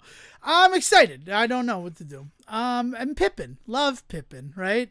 Finding my corner in the sky. just to name musicals now. Well, you know, I got the theater etymology Jeopardy question wrong, and I felt a little bad about it. I got it half I have a question right. for you. Speaking about Jeopardy, this is a good thing for me to bring up as a last topic for me. Have you watched any pop culture Jeopardy? Fucking hate it. And here's the why. I'm not a big fan of Colin Jost to begin with. I'm just going to be honest. So his delivery is always like, I don't love how he delivers things. So I'm just going to like Colin Jost. I mean, he's better than Mayim. I'll say that. But I don't love him as the host. The second reason is I'm super mad after watching a couple episodes of Pop Culture Jeopardy about the fact that we didn't actually like get our shit together and try to apply to be on the show. Like because we would kill everybody on that show. Like I have not missed a question on Pop. That's not true. I've missed like 3 questions in the 4 episodes of Pop Culture Jeopardy that I've watched. But the real reason why I hate Pop Culture Jeopardy, this is true. This is all boiled down to the truth, is that in the second episode of Pop Culture Jeopardy, they had a question where the correct answer is, what is our idiot brother? Emily Banks, Zooey Deschanel, and I think it's Michaela Watkins. Paul Rudd. No, I know it's Paul Rudd's the brother, but it was all of the women who play his sisters play brother to Paul Rudd in this comedy. And the team that buzzed in goes, what is my idiot brother? And they're like, no, sorry. Then someone says, our idiot brother, and then Colin goes, nice correction. And then they go, it's Final Jeopardy time, and they come back from Final Jeopardy. I'm so mad about this, Sejohn. Thank you for letting me tap into my anger at the end of this episode of the Say Report. They're like, there's been a change in scoring because as Jordan, who was on the team that got it wrong, pointed out, my idiot brother was the title when it presented at the Sundance Film Festival. That don't fucking matter. The title of the movie is Our Idiot Brother. Just because at one point it was released under My Idiot Brother, the correct answer to the trivia question is Our Idiot Brother. Like, it was so the fucking problem that I have with trivia out at fucking bars. And like even Pop Culture Jeopardy is not safe from like one of the teams being like, well, actually. Like what? I mean, it kind of invites that though, doesn't it? Like being a pop culture trivia game, like it kind of invites that. But I'm exact so attitude, mad at them for like giving them the points for that. I don't care if it was presented as that. Like that's. There's a weird because like we've talked about this with a couple of other movies, right? The most famous one being Live Die Repeat. What is the Edge of Tomorrow was the original title. Edge of Tomorrow, Live Die Repeat, right? What is it actually called now? Well, Edge of Tomorrow was what it was released in theaters as, but then when it was released on home video, they changed it to Live Die Repeat. Right. Yeah. So like, what would you call the right name of that movie? Right? Well, like, I mean, I think that both are acceptable at this point. Because officially that they've done that, right? So, like, if that were a question on Jeopardy, and we're saying Ken is the fucking host, someone would answer, like, you know, what is Live, Die, Repeat? And he'd be like, that's correct. Originally Edge of Tomorrow, right? We would have also accepted Edge of Tomorrow. Those are both correct. The movie Our Idiot Brother was originally titled Our Idiot Brother. Then, after it was failing to generate buzz under that title, they changed it for one showing to My Idiot Brother, which also doesn't make any fucking sense because it's about three sisters dealing with their relationship with their idiot brother. So there's always a plural grouping there. They change it for Sundance. They sell it. They're able to sell it under the title My Idiot Brother, but the people who buy it are like, can we go back to Our Idiot Brother? It makes more sense. So like I didn't realize that had happened. Yeah, like well that because the Jordan's is like as it was. I went on a friggin' deep dive because if it had ever like, but that's like so stupid. Like it's not the right answer. It played one time under that, but when it was released wide, it is Our Idiot Brother, and the original script for it called it Our Idiot Brother. Original title. If you go to IMDb, it's all listed there. And I went and but I don't think that's on. I don't think this is anything that's on anybody that like I don't think this is on these people that fought for the point. But I think it's on Jeopardy. I'm mad at Jeopardy. I'm not mad at the guy who fought for the point. I'm mad at Jeopardy for allowing it. If it were, and then that's the other thing though, right? It's like the guy comes up and says, well, when it was at Sundance, it was My Idiot Brother. And they're like, fine, we'll give you the points. If it had come back and it was our judges looked into it and when it originally played at Sundance, it was under the title My Idiot Brother, so we've decided to give you the points. Like it was the way that they presented it as like this guy brought up this point, we checked it and he's technically correct, but also he's not, because it infuriated me. Like it just made Jeopardy look so much weaker in my eyes, and it's a freaking 41-year friggin' institution in this country. I'm sorry that like it bothered me, but it was just like, I hate that. And I'm a person, right? Like I've talked on this very show about the time that I went to music trivia and it was under pressure and I wrote down the band as Queen and didn't get points because what they wanted as an answer was Queen with David Bowie. And I'm like, yeah, but it's a Queen song that David Bowie sang on. It was released on a Queen album. But I didn't fight for that point because I'm like, that's not the answer that they had. Just like the time that I went to trivia and the question was, who was the president when the Berlin Wall fell? Do you know who the president was when the Berlin Wall fell, Sejohn?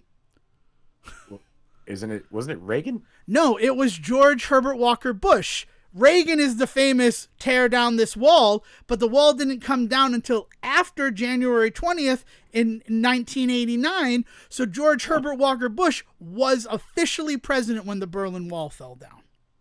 Okay. Like that's why it's like that sounds like good trivia. That's a good trivia question, right?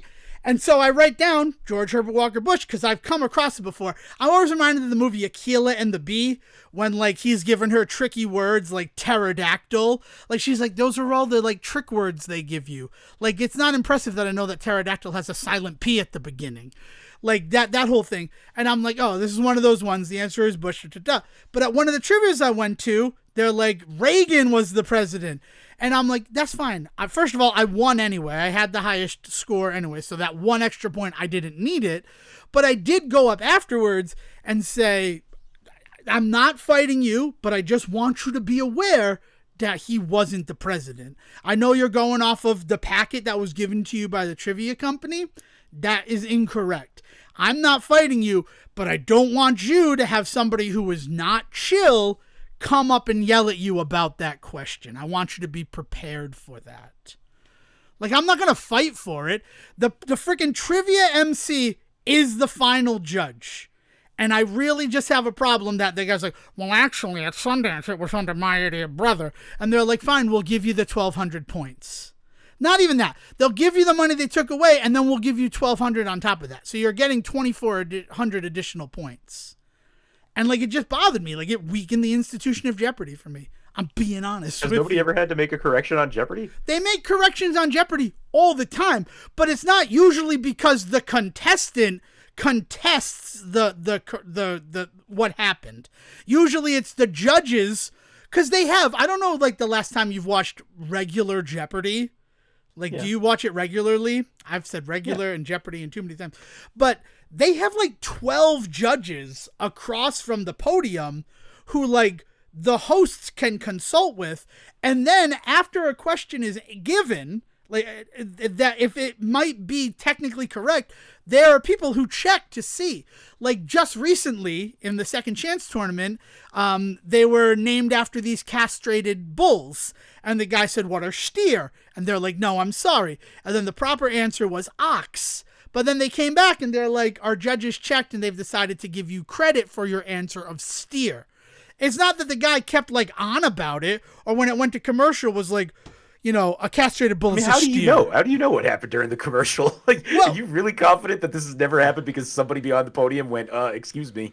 That's a good point. Maybe it is, but I know that they have the judges who check the answers.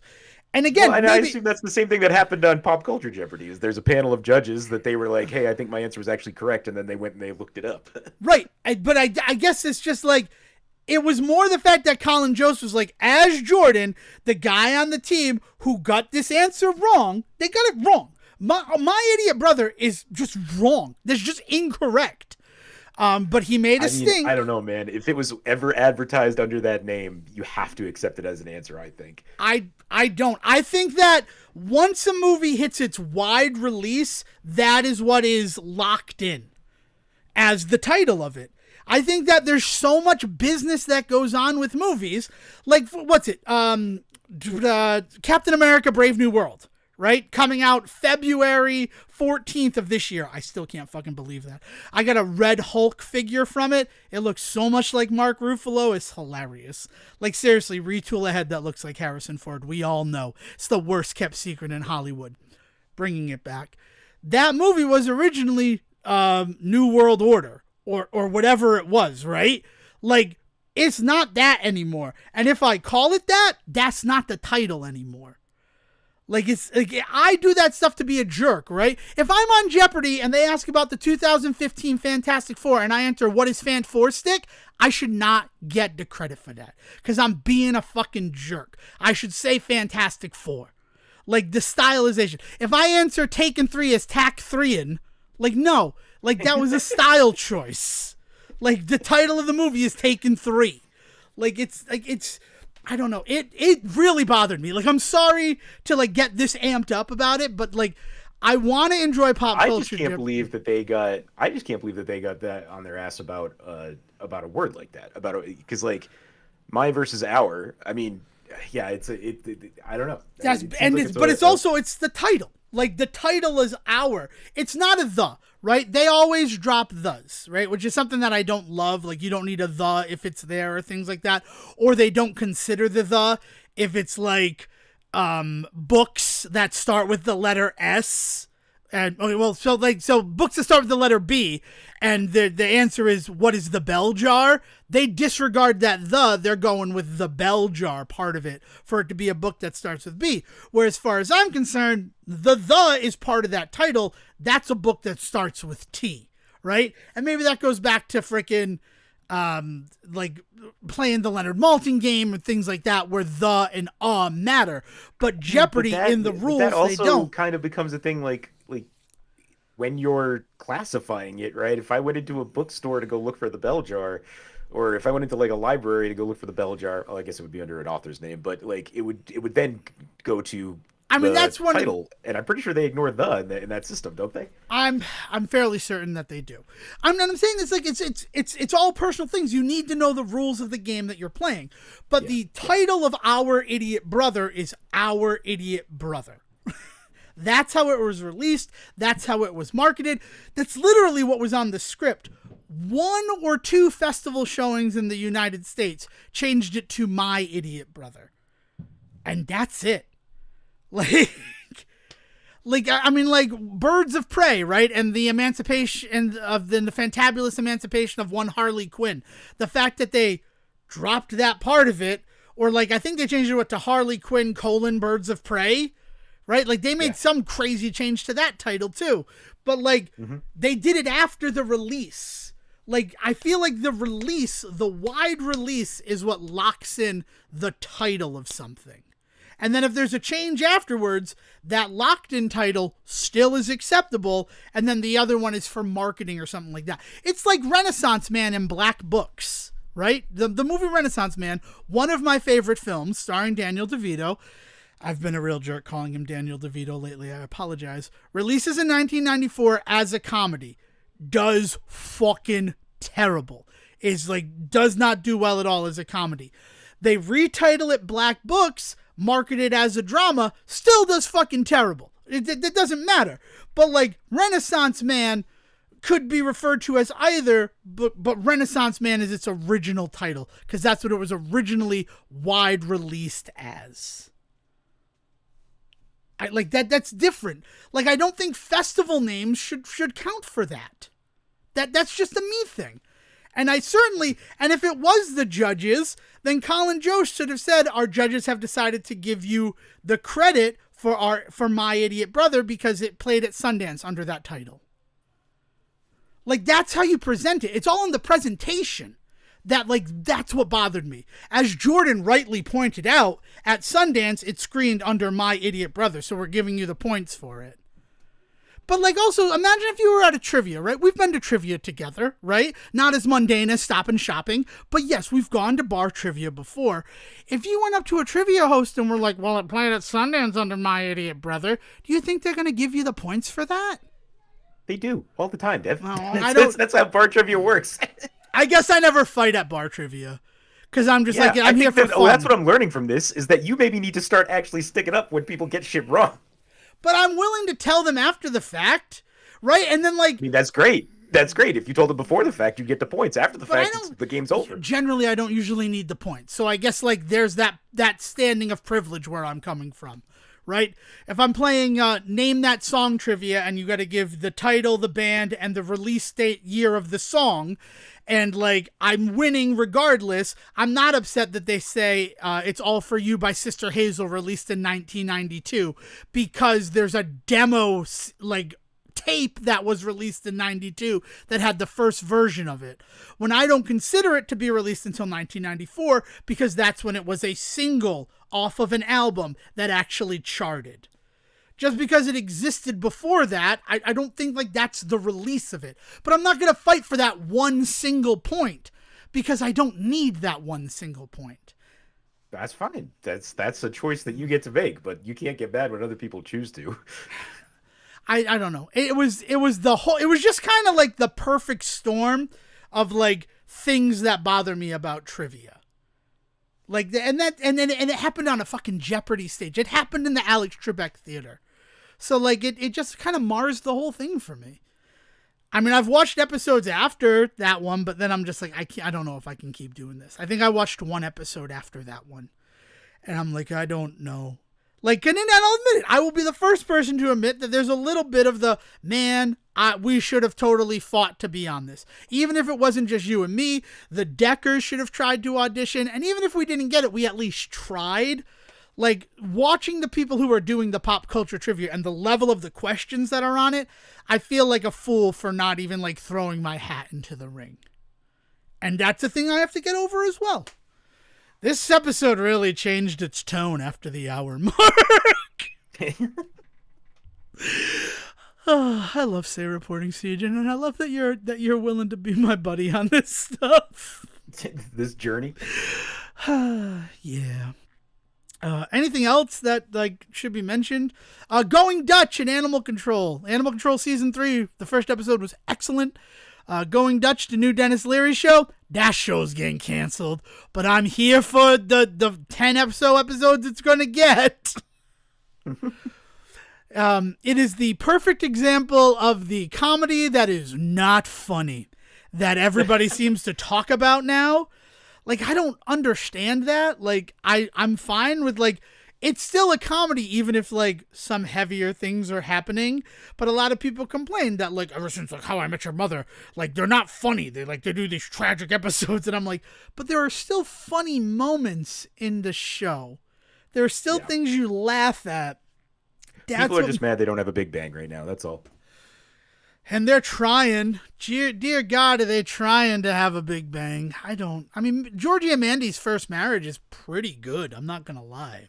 Yeah, but young Sheldon kind of poisoned the well, not in terms of like quality, but in terms of the straight comedy, right? Because young Sheldon is another example of what you're talking about. Exactly. Yeah. Of the comedy that's not funny, right? And so like it took The Big Bang Theory, a show that was inane and would always go for the joke over any type of emotional growth, and then like it flipped it on its head when they did Young Sheldon, to the point where Young Sheldon got a bunch of critical praise because of making that choice. But then I think what it did is it turned a lot of people off to that whole universe.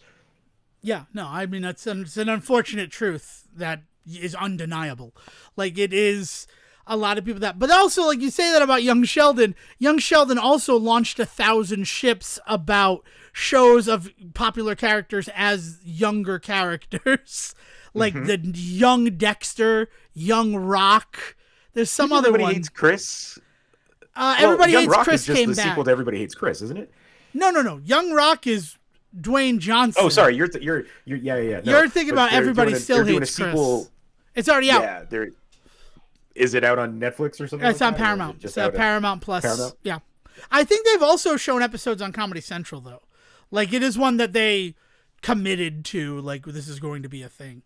But, I mean, Everybody Still Hates Chris. That's just kind of a weirder one. But, like, the fact that Dexter has, like, I'm Dexter, the serial killer, but this is when I was young. And I feel like there's some other one that's doing that too, where it's like, oh, you get to see this character as a younger person. Oh, NCIS Origins. Fuck NCIS Origins, by the way. Like, I watched 2 episodes and I'm like, this is awkward as fuck. And I was a fan of NCIS.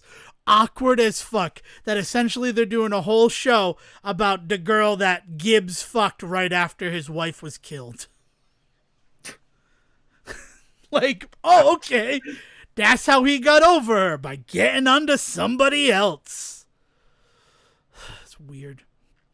I'm sorry. Excellent.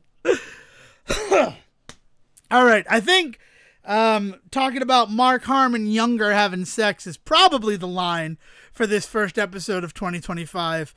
Anything else that we want to make sure we mention before going further? Oh, I do. I'm going to wait until season 9. Because you and I came to a thought process independently of one another. Still one of the great, like, as good as Stop and Shop was, that was probably my second favorite Sejohn moment of the year. Was like 3 a.m. I was thinking about this show. They're kind of the same show. But that's a dedication for what we're going to be doing in season 9. So this is the penultimate of season 8. We'll have the season 8 finale next week.